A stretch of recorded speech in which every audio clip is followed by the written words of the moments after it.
Hi there. I'm Susan Wilczynski, and I'm one of the content specialists for 691. Congratulations for making it to this course. It shows us your commitment to this field.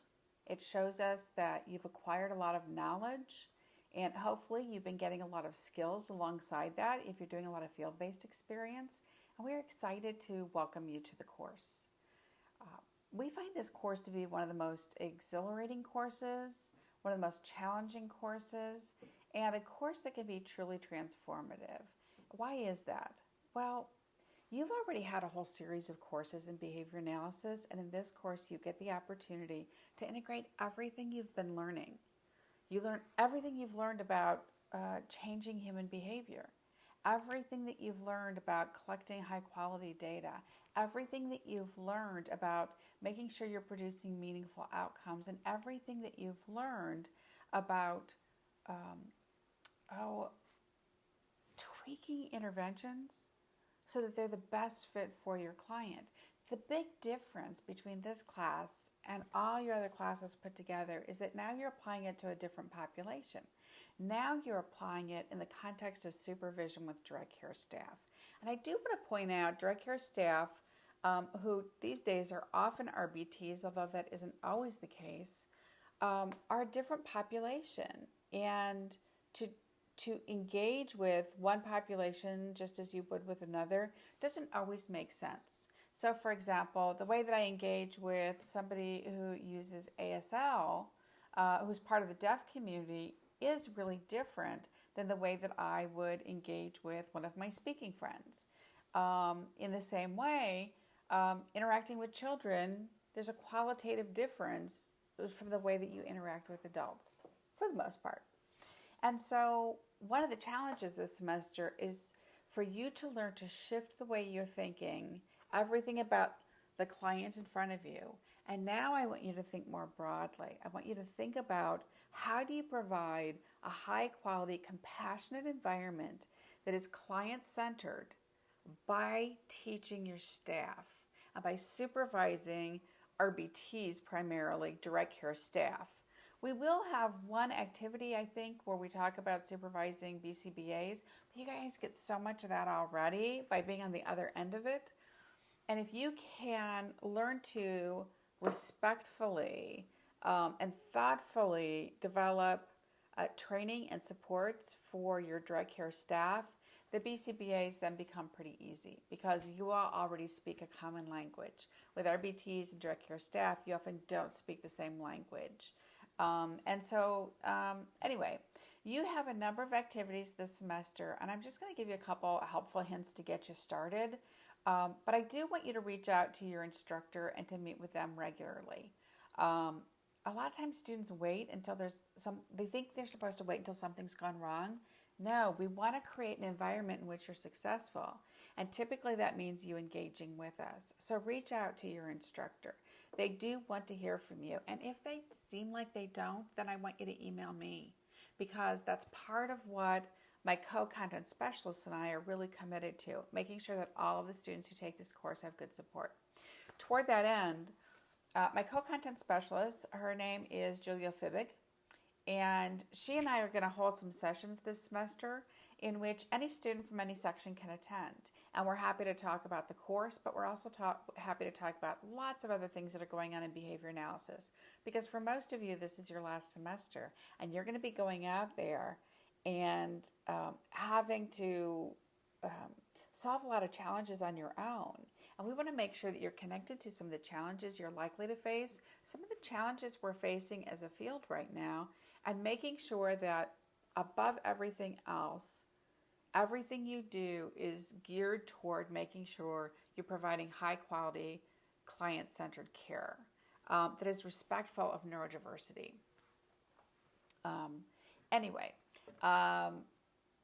So those are some of the things we really want you to accomplish this semester. And so much of that depends on reaching out to your instructor and getting connected with them. You have a number of projects this semester. Every single student that takes this course starts at thinking that we have set a task before you that is unwieldy and impossible. And every single semester, the students end the course thinking, I can't believe how much I've learned. I can't believe how much I've grown. I can't believe how much I accomplished. Why? Because we are offering you lots of supports along the way. Some of those supports are in the form of the videos, and I will tell you, because I create a lot of the YouTube videos, I know a lot of you don't watch all the videos. And so that is a source of support that I want you to take advantage of in addition to your instructor. If you are struggling for some reason, something's going on in your life, reach out to your instructor. But also, a lot of times I've had conversations with students where they've said, I literally can't watch all the videos and do all the readings for the next 2 weeks. Can you help me walk through what I should put off until later and what I should focus on now? And I'm not saying I'm going to be perfect at that or your instructor's going to be perfect at that, but we want to engage with you to make this course the most for you. I would advise reading everything in the course and watching all the videos. Because I think that that's how we designed the course and you're going to feel better supported.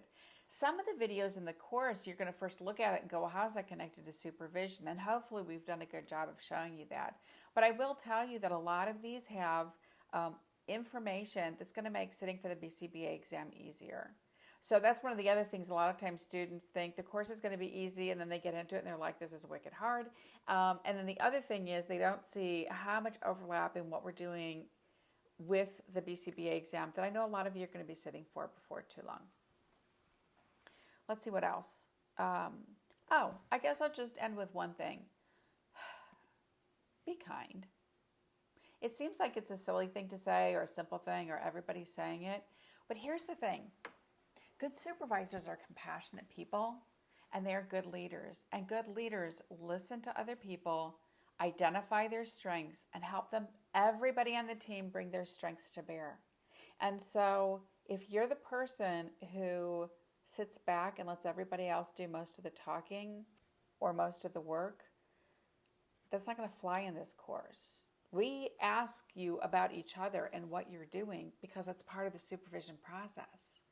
And so sitting back and being quiet, can't do that this semester.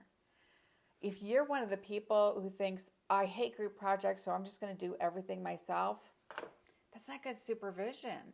Good supervision is about inspiring and connecting with people and bringing out the best version of everyone. And so getting in there and just doing it all yourself is also not a good option.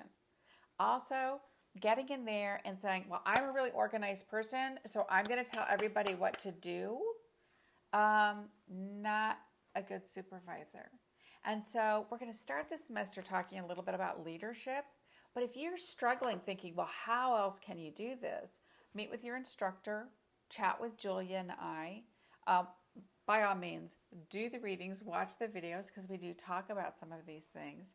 But I guess what I really want to impart to you is it's hard to be a good supervisor if you don't bring to bear everything you know about behavior analysis and marry that to kindness. And by the way, that's what we should be doing for all of our clients too. The days of behavior analysts being very ableist and trying to control the bodies of other people, I am happy to say that we are working to dismantle that kind of ableism. It's not okay.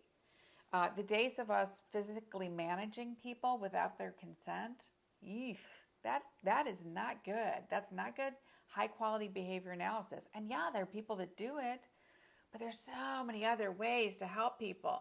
So we want to help you learn all of those things this semester. And again, there are lots of different instructors for this course, and each of the instructors has different strengths that they're going to bring to the table. If you bring them a question and they don't have an answer, the instructors are going to get together and talk about it and try to figure out how best to answer things. The content specialists are going to look for answers to support the instructors because that's what good supervision is. And we want you to do the same kind of thing. We want you to be connected with the people you're working with and to work efficiently and effectively together. And I guess I will add one more thing. Every semester, a couple of students tell me that in addition to full-time, taking courses and a full-time job, they're caring for families and sometimes elderly family members.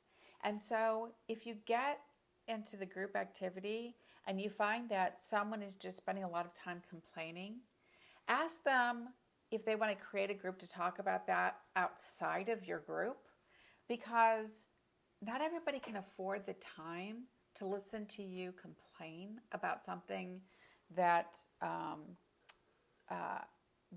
that is just not going to be acceptable. And so I'm just going to ask you to be respectful of each other. And being respectful of each other means respectful of time, being respectful of differences of opinion. Differences of opinion, by the way, is how you create a better outcome instead of one person thinking their opinion's always superior.